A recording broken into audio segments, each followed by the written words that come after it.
Today we're going to answer questions from our mailbag, George, and people have been writing in. We got lots to say. Welcome to Foreplay Radio, Couples and Sex Therapy. I'm Laurie Watson, your sex therapist. And I'm George Fallon, your couples therapist. And we are passionate about talking about sex and helping you develop a way to talk to each other. Our mission is to help our audience develop a healthier relationship to sex that integrates the mind, the heart, and the body. Keep it coming. Let's go. Mailbag. Okay, so this is from a follower, and he's written quite a bit. He's particularly asking, do women enjoy sexual intercourse? And he references a lot of my own work and podcasts. And he says, some of the things that you, Laurie, have said is that a woman doesn't experience the same feeling in her vagina as a man feels with his penis during intercourse. I will say, again, men often think that the vagina is an inside-out penis, that exactly what he's feeling on the outside is what she's feeling on the inside. And again, it is very different. And then he says, and you've also said most women don't orgasm from intercourse, to which some men might ask, then why would women even want to have intercourse in the first place other than just to service her man? And then I've said, he's got a thesis going here. Foreplay is sex, which is fine, but that seems to imply intercourse doesn't do much for a woman. And then women don't want intercourse to last too long. Man, this guy, like every reference that I said to intercourse, he's gathered them all here. And I said apparently that penetration is visceral pressure. And he's like, most men wouldn't consider just visceral pleasure to be anything looking forward to. And I also said, I guess, a woman's vagina feels good when penetrated, but her clitoris is more responsive.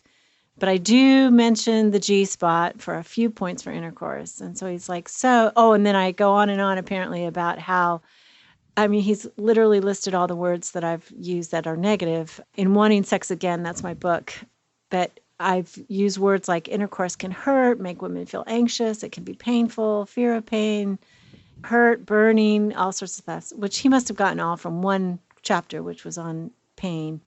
But basically the question is what the heck? So women don't like intercourse. And I guess that's what I've been communicating. I'm a little defensiveness from you here, Laurie. Thank you, George. Well, again, all I hear this listener saying is he wished women liked sex, intercourse, right? If it sounds like in a lot of his experiences with his friends and his relationships, a lot of women over time are less interested in it.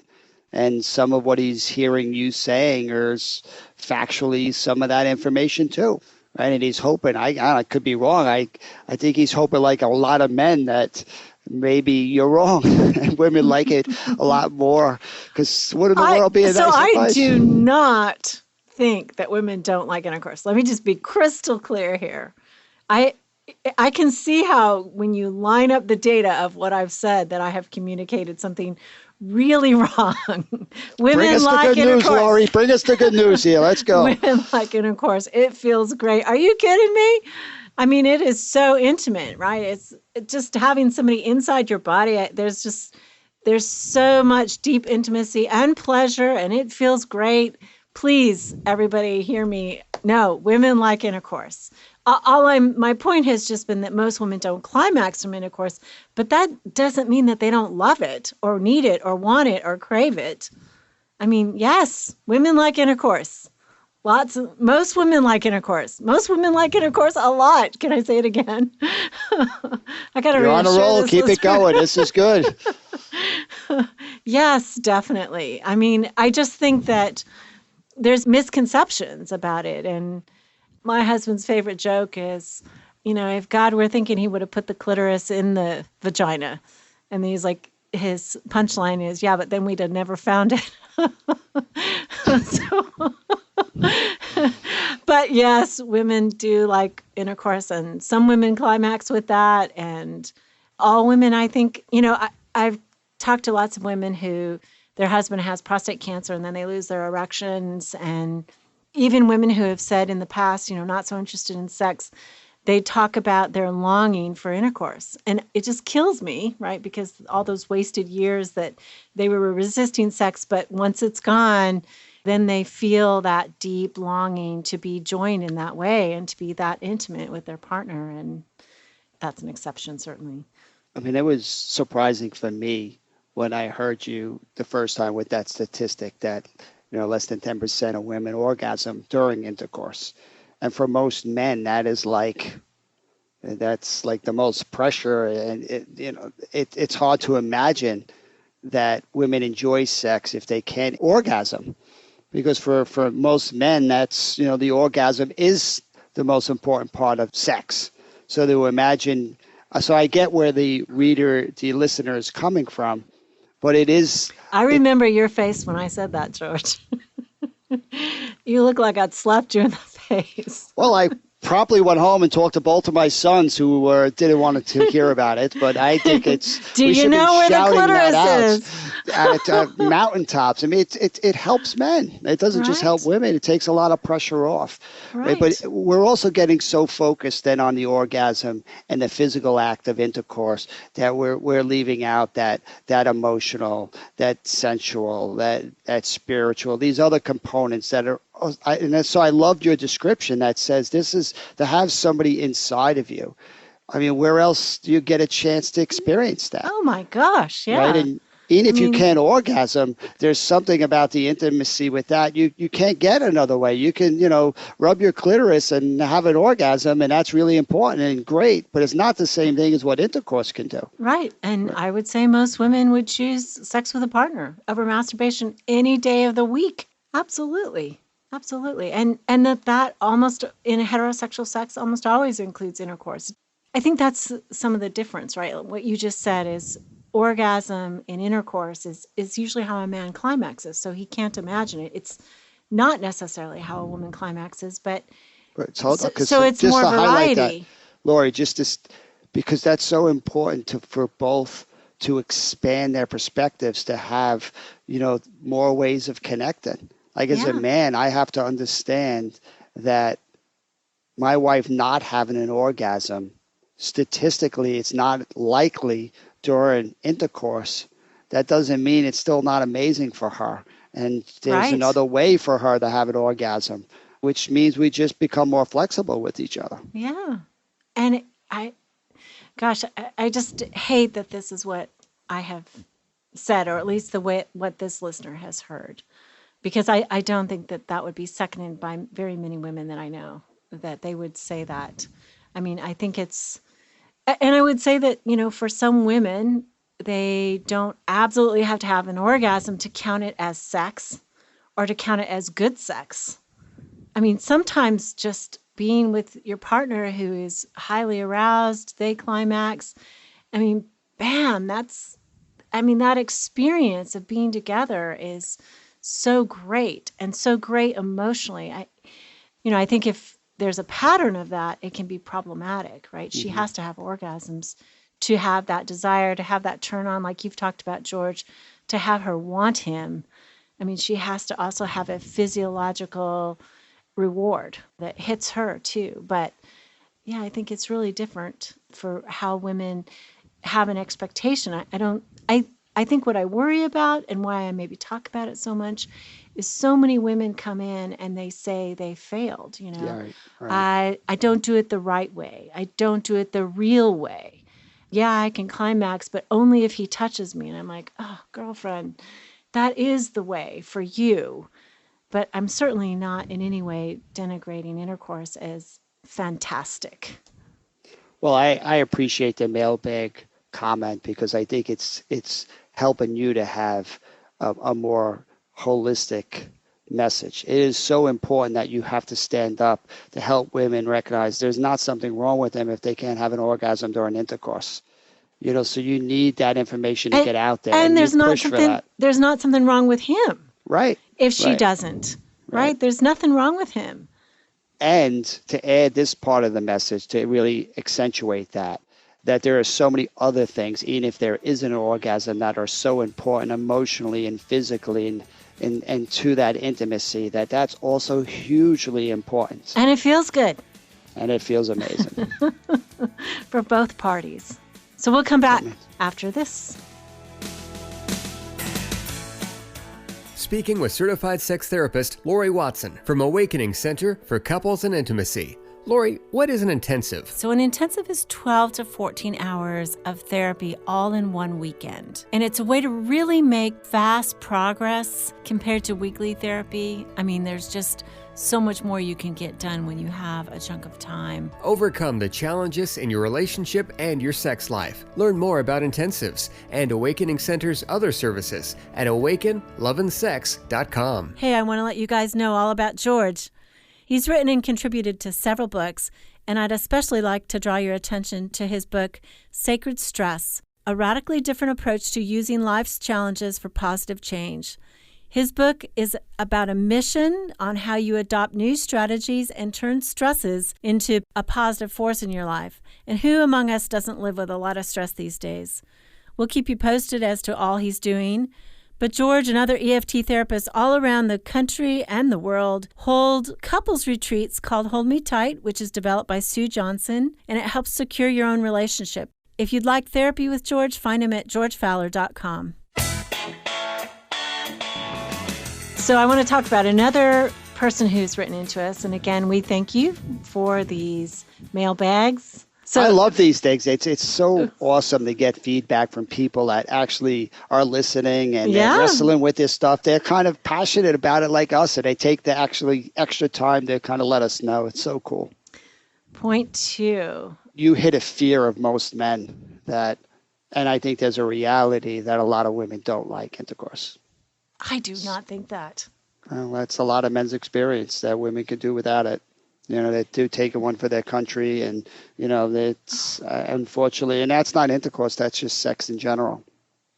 Okay, so sex in general, though, is different than intercourse, don't you think? But intercourse is the same. I mean, it becomes symptomatic of the whole thing, right? If you're not into, if you think you're supposed to intercourse, have an orgasm towards intercourse and you don't, and you feel bad about yourself, you don't have the reward, and then you're just doing it for your husband, and over time, your body just doesn't really like it. And your body doesn't respond over time. Doesn't respond. And the more it doesn't respond, the more pressure, the more you fight over it, the more you don't want to do it. I mean, how many couples, millions of couples are doing that exact same thing? So, you know, I do think physiologically, if women get aroused and they don't reach orgasm, what I imagine happens, and I haven't read the study, but, you know, it's like this their might body. Be your future study here. This is my future study. Is, you know, if you go up that hill and there's no relief, basically she stays aroused for a very long time. So, like, her body literally stays aroused for a very long time. Sort of on a mild, you've heard of blue balls, you know, it's kind of like that. It's like her tissue stays engorged. She doesn't get that release. And so it's uncomfortable, but it's slightly, for a woman, I think it's slightly below consciousness. And so without orgasm over time, she's not, her body will turn off and won't go up the hill. Arousal becomes more difficult. But I mean, I think in menopause, a lot of women have pain. They have difficulty. So I think that's a big fear. I've had a man friend of mine, a really good guy friend of mine. But if you take that example of climbing that hill and not getting over the other side in orgasm, then your body is being trained without any rewards to like it less. Yeah. And then the more it's not okay to like it less because your partner's going to protest, so there's more pressure to push yourself. I mean, that is a setup for not liking sex. And I think it's the setup for the negative cycle over sex. Right, exactly. And that negative cycle. It's not the setup I mean, that's like saying a withdrawing partner doesn't like emotions. I mean, sex is fantastic, right? We're not talking about going to the dentist. You know, we're talking about intimate. All of us, don't you think? I love how you're getting a glimpse into the emotional withdrawal, because sex does become like the dentist for too many people out there.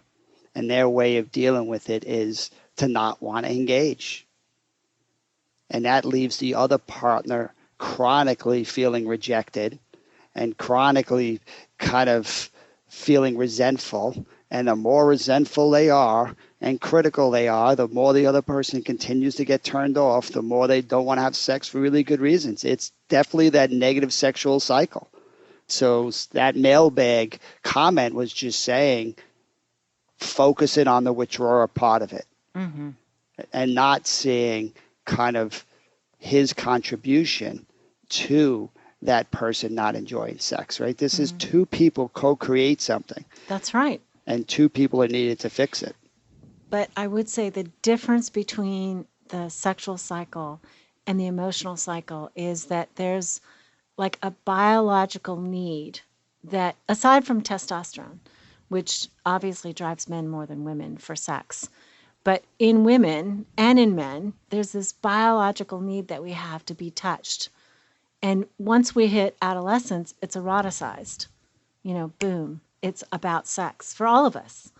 And that's the way adults, I'm not saying that they can't cuddle and touch and be naked together and stroke each other and all that, but there is this thing that happens to us that it becomes sexual at a certain age. So the withdrawing partner is also like cutting off their nose to spite their face in the sexual cycle. That maybe, I think emotionally too, but maybe there's other reasons emotionally. But there's like a driver physiologically that I think is so important. But isn't the same driver emotionally? That an emotional withdrawer is kind of cutting off their need for connection, for comfort, for reassurance. You're right. And that's why we're doing this, because we're so passionate about lovingly getting the good reasons people are turning away from what they most need, and then trying to prime that pump to get them to start saying, wait a second, think how much better life could be if you actually started heading towards these areas. So it breaks my heart when I see people who, for really good reasons, don't get enough rewards during sex, and it becomes an obligation, and then they get dumped on with criticism and resentment. That is not a great recipe to get turned on. And then they feel like there's something wrong with them, and they beat themselves up. And sex, for really good reasons, doesn't work out so well for them. That's right. Yeah. My career, based on this one.